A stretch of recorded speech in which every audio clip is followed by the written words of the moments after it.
السلام عليكم ورحمة الله تعالى وبركاته. Alhamdulillah, summa alhamdulillah. Viewers, once again, this is the True Path TV on Facebook, and I am Imam Muhammad Yaqub, the CEO of True Path TV. And today, that was a part one of our interview with Imam Qasim, an important guest from the United States of America, Houston, Texas. And today, we are here with him to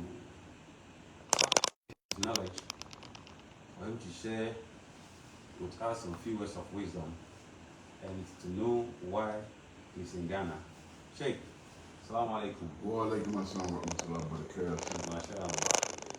MashaAllah. The last time we were talking about your journey to Islam, the works you've been doing, currently the director and Imam of Masjid Tawheed. You've said a lot about, your works, the Tawheed, how you came by the Tawheed Masjid, and the work you've been doing for the community of Houston, Texas. And right now, here you're in Ghana. What is your mission in Ghana, and what brought you to Ghana? MashaAllah.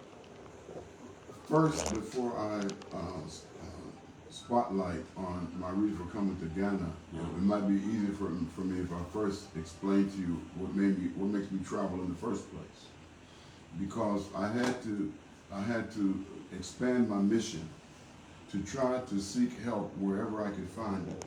Whenever I ask Allah for guidance, then I look for signs of His guidance everywhere I go, with people I meet, conversations I have, or conversations I overhear and listen to. And so, and that keeps me alert, because I'm always looking for an answer to the dua and looking for the guidance from Allah wherever it might come from. And so I travel not only throughout Houston, Texas, but also throughout America and throughout the world, looking for support for this mission, financial support, moral support, and to network with people who know people who know people. So this kind of helps understand why a little bit on why I'm in Ghana.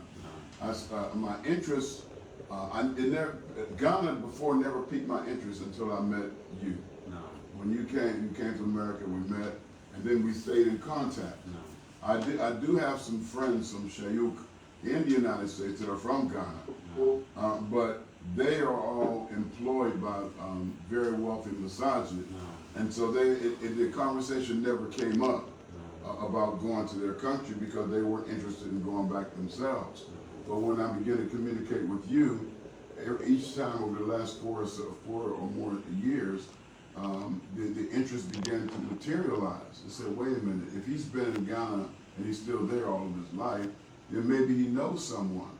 Because that's how I networked. That's how I was able to purchase the masjid, purchase that church, make it into a masjid, remodel it, pay for it, expand it, and do everything that we've done there is through networking and paying close attention to people I communicate with, because I consider every communication, every conversation is a potential answer to a dua, a potential sign of guidance from Allah on what I'm trying to accomplish.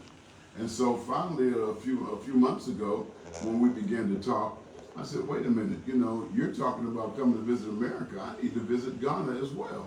Because certainly, I know Ghana is not known to be a wealthy country. Matter of fact, most people would write it off as a poor country. But everyone in Ghana is not poor. There are some successful people in Ghana. Exactly. So I said, well, I don't need to meet everyone, because I can make it worth my trip, because Allah has blessed me to be spontaneous and to make something from nothing, because maybe like yourself, I was raised by a mother who didn't have much. So she made a whole lot from a little bit. And so that's how I approached my Islamic mission, my dawah mission. So I said, well, if you just know one person, then I can make it worth the trip, because I would ask Allah to help me. And so we talked a little bit more, and here I am in Ghana, but not only just to try to get support for our masjid, but to also use the same message that I used to get support for the masjid in the first place, throughout Houston, throughout Texas, throughout America. That same message of motivation would also be beneficial to whoever would give me an opportunity to speak to them. So it's still dawah, not only to strengthen the Muslim, but also possibly encourage someone who is not Muslim to come to Islam. So I can accomplish whatever I do, whatever I accomplish when I get to Ghana, whether it's to raise money or raise awareness, it will still be worth the trip, because that's my niyyah, to improve the quality of life of humanity. MashaAllah, MashaAllah. You're most welcome, Sheikh. MashaAllah. So, I mean, how long have you been in Ghana, and how long are you going to spend with us? Well, I've been in Ghana almost a week now, a little more than a week. I came here last Wednesday. I just said, I've been here like 8 days. Today and tomorrow will be my last day. So it'll be a 10-day tour. And I have to really call it a 10-day tour, because you have me working every single day.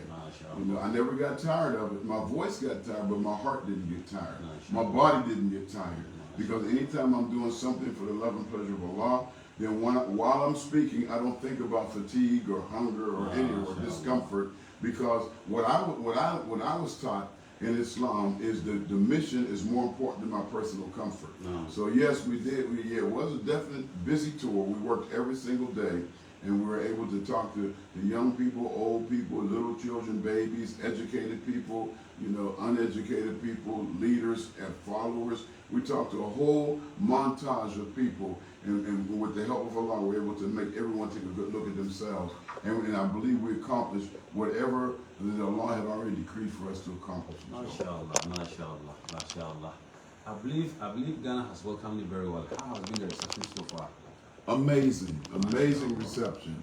I didn't know what to expect. The only thing I was 100% sure of is that Allah would send His blessings on, and He would make something good come out of it. But it was still much more than I expected.